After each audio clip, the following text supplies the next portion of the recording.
Hey everyone, this is Brian from ActiveMelody.com. Well, in this week's guitar lesson, we're going to take a look at a Boogie Woogie blues that's played in the key of A.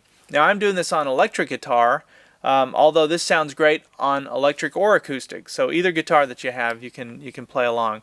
This is another no accompaniment guitar piece, which means you don't need an accompanying jam track or a musician. All you need is a guitar and a pick, and you become your own one-man band. It's a great way to practice. Great way to practice improvising and your timing. And it forces you to play both rhythm and lead, so you're filling a lot of space in a lesson like this. So check it out. Now, since it's Christmas, as I'm releasing this, and Merry Christmas to everyone, by the way, I wanted to make sure that the whole lesson portion was free. So there's not a part 1 and a part 2 this week. Everything will be in this video, so be able to watch all of that and learn from that. The one thing I ask for you, if you're not a premium member, is that you just check out ActiveMelody.com. Go to the lessons section when you go there, and you'll see lots of lessons like this. That'll be roots, bass, blues. There's some country, a little bit of jazz, just a lot of roots influence. No heavy metal, but you know, if you like what you hear in this video, you're going to love the different lessons I have, and I put up a new one every Friday. So anyway, premium members, you can download the tab for this lesson at Active Melody. Just look for EP132. That's a lesson number. All right, let's go ahead and get started. All right, so let's talk through tone settings. It's very simple. I've got one pedal. It's the Boss BD2 pedal, which is a blues driver pedal. And I have the level, the tone, and the gain all at 50%. And then the guitar volume is backed off at about 70%. Middle pickup, tone all the way up. And then the amp, I have a reverb set at about 40%. So that's the tone settings that I'm using. Don't need any of that. You can use an acoustic guitar or whatever you've got, but I always get questions asking what I'm using.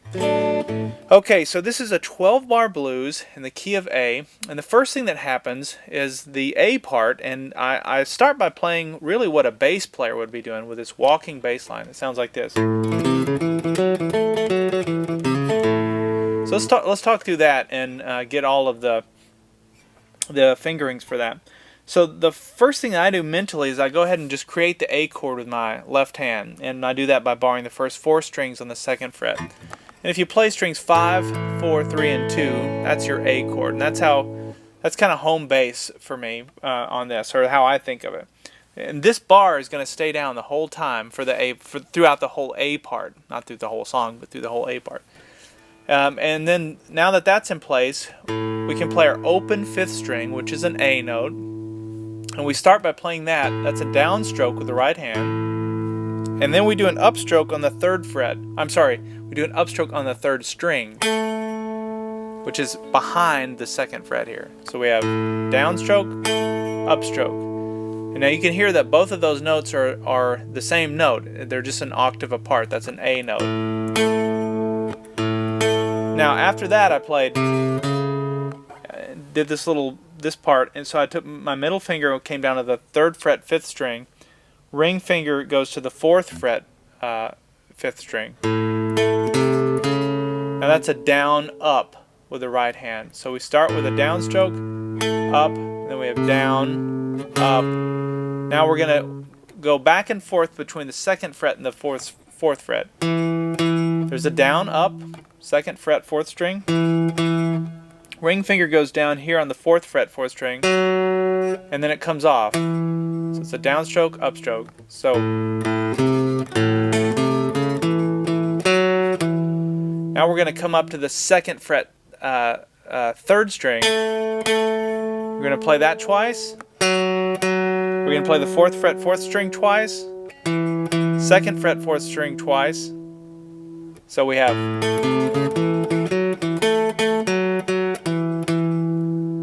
and then I played, did a little triple it by going playing the 3rd fret 5th string, hammering on. So I didn't pick that, I just hammered onto the 4th fret 5th string, and then I did an upstroke on the 3rd string again behind the 2nd fret, like that. So let me play through it up to that point slowly.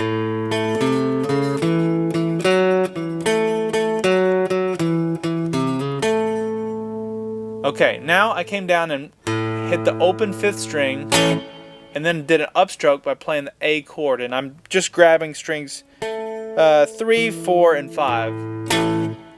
And as soon as I play it, I mute the sound. And I do that by just sort of relaxing the tension here on the strings. These fingers also kind of come in to kill the sound. You don't have to do that. The other thing I do instinctively, I guess, is just mute with this part of the hand. It kind of comes down and stifles the strings. Like that. You don't want it ringing out. Now after I played that, then I came up and played the A chord again, but at a higher registry. Like that. And all I'm doing for that, that's just an A bar chord. It's an A major bar chord. This is the E chord shape here with these 3 fingers. I don't play the bar chords like this. I always learn to do them like this. Now I know some people wrap their thumb over and grab the 6th string, but I just play the strings 5, 4, 3, 2, and 1. That's the same shape as an F chord shape that you might have learned in 1st position, but that's what I'm doing. So I'm playing that, and I'm playing. So let me talk through the timing of that. If we were to count it out, you would be 1 and 2 and 3 and 4 and 1 and 2 and 3 and 4 and so it comes in on the 1 and 2 and 3 and 4 and 1 and 2 and 3 and 4. 1 and 2 and 3 and 4 and 1 and 2 and 3 and 4. That's how you'd want to count that. You may need to write that down or something, but if you're struggling with timing, most of you can just feel that. You don't have to kind of count it out and be scientific about it. Okay. And what you're doing, by the way, in my mind, you're simulating a horn section. You know, if you had a horn section, they might come in little bursts like that and play rhythmically like that. Okay, so let's play up to that point.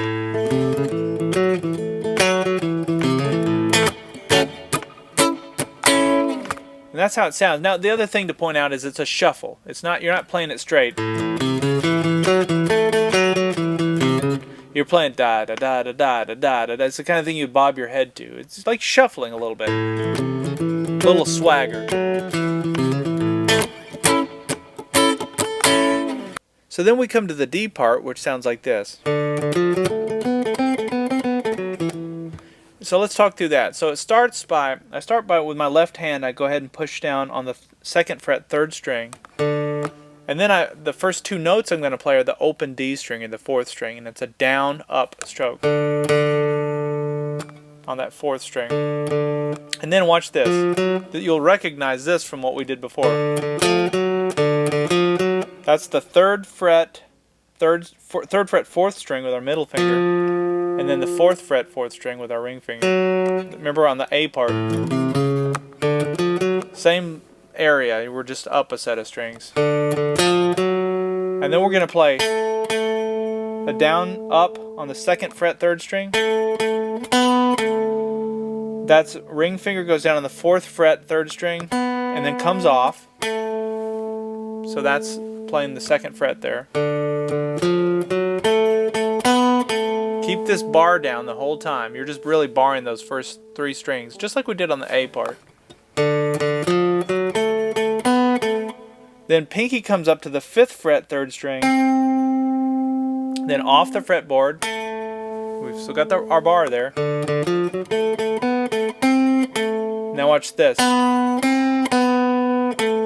So there we got our 4th fret 3rd string, pinky on the 5th fret 3rd string, pinky off, revealing this finger, which is the 4th fret 3rd string. So when that goes down, it stays down, and then comes off to reveal this finger. So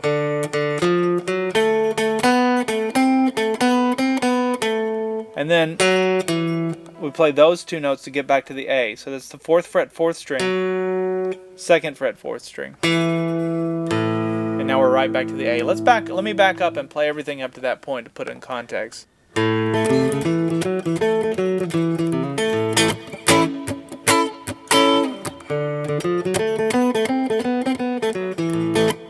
Now, once we're back to the A, just like we did, we're going to play the exact same little bursts, of little chord bursts.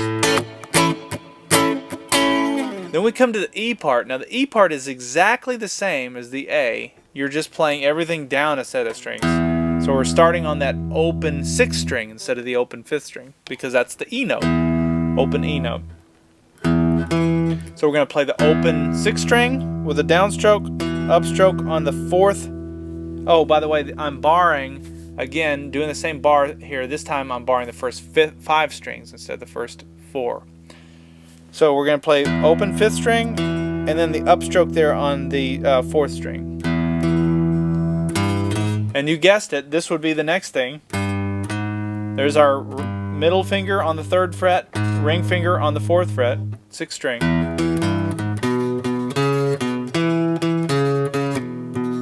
So that's exactly the same. I'm not going to call that out note for note, but it's exactly the same thing that we did for the A part. We're just down a set of strings.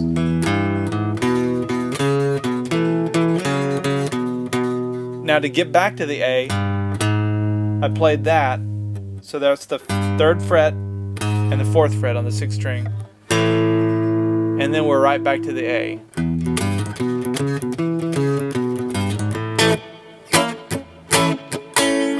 Okay, so that's the whole intro part of the you're really setting up the predictability of this thing by doing that, by playing the bass notes, playing the chords. And it's kind of interesting too that you only play the A chord, even though we're switching to other chords.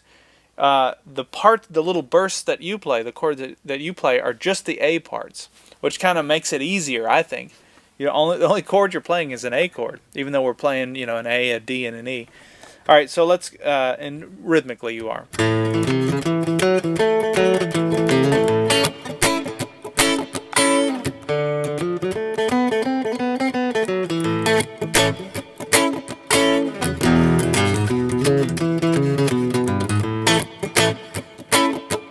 Now you could practice just that over and over and over again, and just have hours of fun just playing that.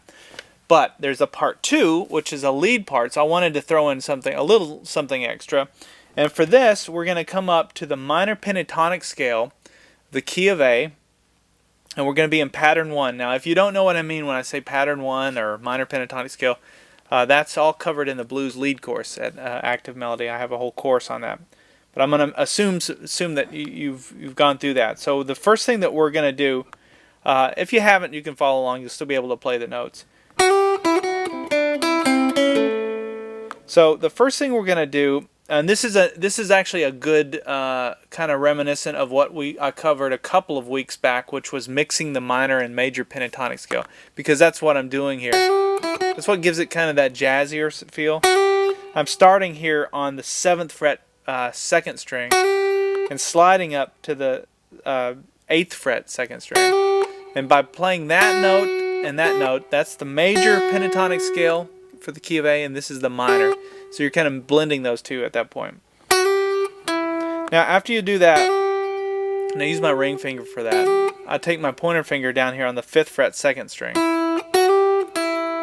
And then ring finger goes down on the 7th fret, 2nd string again. So all 3 of these notes, or 4 of them, are up on the 2nd string.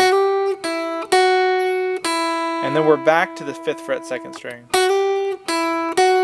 Now look at the right hand. It's down, up, down, up. Let me try that again. Now you may just want to practice that. But that's how we started. Now that time I came down and played the 7th, put my ring finger down on the 7th fret, 3rd string with a downstroke, and then an upstroke on the 5th fret, 2nd string. So if you look at my right hand, it's just going down, up, down, up, down, up. Now after that, I took my pointer finger and came down to the 3rd string on the 5th fret and played that note, and then I put my middle finger down on the 6th fret 3rd string. So let's back up. We have,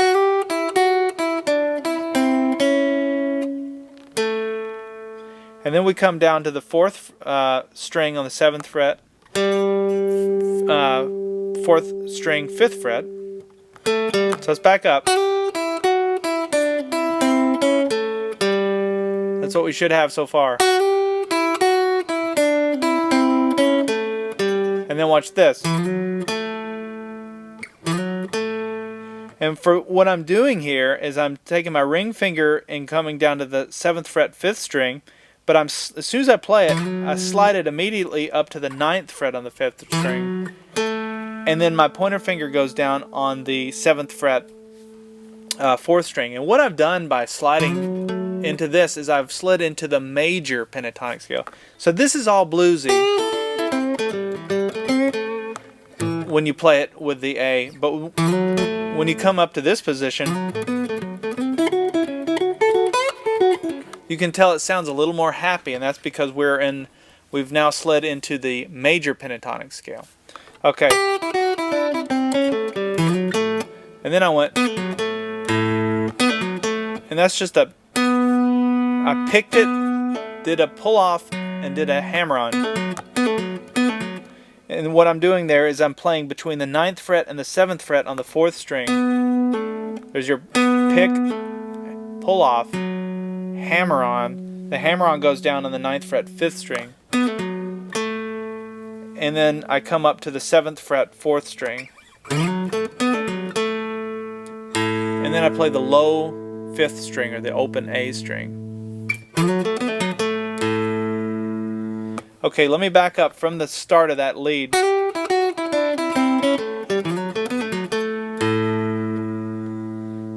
And then what I played was, did the little A major bar chord burst, and then I played a little 7th chord played up here, which is a little higher. Now the chord shape that I'm using for this is the same as the D 7th chord shape. You might have learned that down in 1st position. Same thing. But if you play it up here, it's an A 7th. And since we're playing over the A part, that's why that works. So my ring finger and my middle finger are both straddling strings 1 and 3 on the 9th fret. And then my pointer finger goes down on the 8th fret 2nd string. And I did a down up stroke. And then slid it down. And then back. Same as Red House. So that's that A 7th chord. Okay.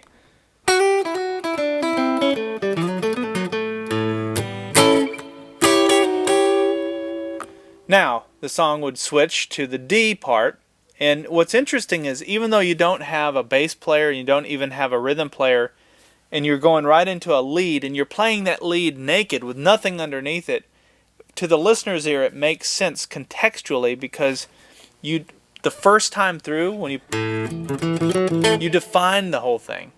If you just started with a lead part with no context, it would be harder to try and decipher what it was that you were doing. It wouldn't be nearly as predictable.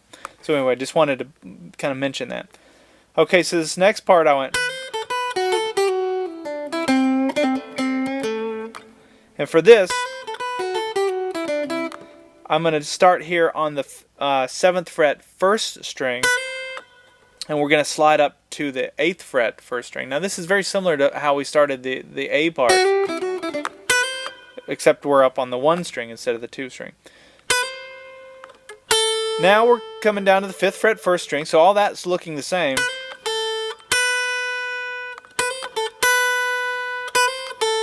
Okay, so that's the 5th fret 1st string, then there's the 7th fret 1st string. Now I take my middle finger and come down to the 7th fret 2nd string. So this is where it takes a different path. And I always think of this as the Freddie King licks, because Freddie used this a lot. And so that's where I got this. Now we're back to the 5th fret 1st string, so let's practice that. Do it again. Now watch this. For this, I go ahead and I keep my pointer finger here, keep it in place, and then I take my ring finger and come up to the 8th fret 2nd string and play it, pick it, and then slide it down. So it's 8th fret, 7th fret, 5th fret, all on the 2nd string. Let me back up and play. Then I take my ring finger, come down to the 7th fret, 3rd string, 5th fret, 2nd string. That's the 5th fret, 3rd string. So I played the 5th fret, 2nd string, and then notice that finger just jumps to the 5th fret, 3rd string. Let me back up. We have. So then the next thing that I played after the 5th fret, 3rd string was a little Clapton Cream era lick.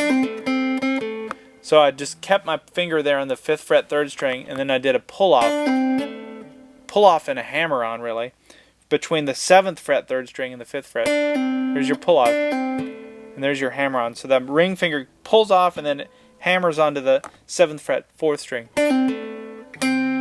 And then that's back at the 5th fret, 3rd string. And then it resolves on the 7th fret, 4th string. Alright, so let's back up and play the whole thing up to that point.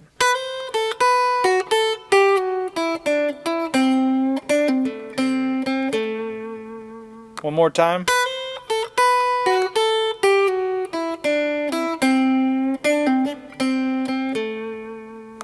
And then I played the burst A chord here, and then I played it up here. Now remember, the first time I played the A7th chord. This time I just played an A major chord. Now this, remember I said that's the D7th chord shape? Well, this is the D chord shape. So if you know how to make a D chord, which I know you do, down in first position, if you make it so that your middle finger and ring finger are straddling the 1st and 3rd strings on the 9th fret, and then your ring finger goes down on the 10th fret, 2nd string. That's another way to make an A chord. So you have an A, and an A, and an A.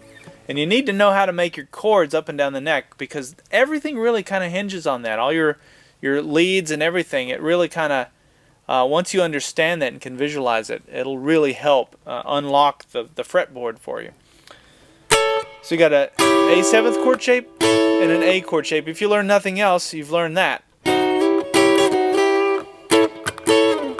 Alright, so let me back up from the start of the A part, from the lead part, and I'll play up to where we are thus far.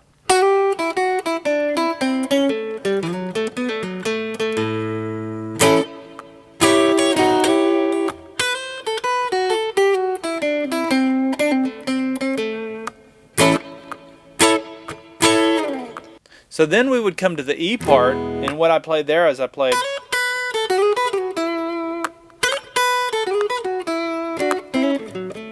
this little part, and I'm going right back to the major pentatonic scale for the key of A.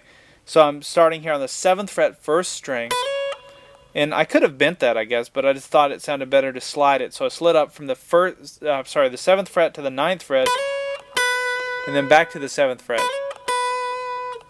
And then the 5th fret. That's all on the 1st string. So it's where these 3 dots are. So it's easy to visualize. And then I took my ring finger and came down to the 2nd string on the 7th fret. And as soon as I played it, I slid it up to the 9th fret. And then my pointer finger goes down on the 7th fret, 1st string. And then I slid back to the 7th fret. And then the 5th fret on the 2nd string. So you can see really what between this fret, and this fret, I'm starting on the 1 string, and then I'm doing some stuff on the 2nd string. But it's between those 3 frets, so it makes it easy to at least visualize.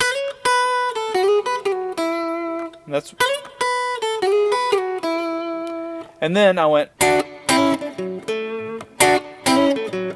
and for that, that's just playing strings 2 and 3, barring 2 and 3 on the 7th fret, and then barring 2 and 3 on the 5th fret. But as soon as I play them, I hammer on to the 6th fret 3rd string with my middle finger.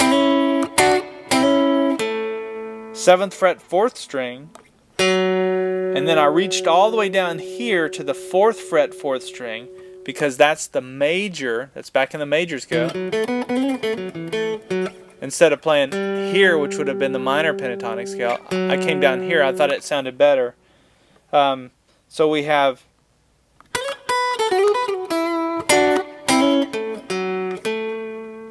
see, if I didn't come down here, it would have sounded like this,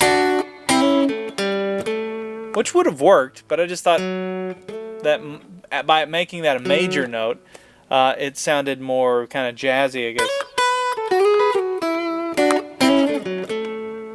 And then there's your A and your 2 A's up here, and that's really the whole thing, you know, with both part 1 and part 2 together. Now, if you're a premium member, you obviously have access to the tab, which will make it a lot easier. You can just print that off and view it. But you do have all the notes in this video, so you can go back and review them. Now, I'm going to go ahead and play through the whole thing now. One more time, I'll do it slowly, so you have a slow version of this, and you can refer back to it. All right, and then that'll conclude this video. Again, I do encourage you to check out all the videos I have at Active Melody. I've got lots and lots of great content. So, okay, here we go.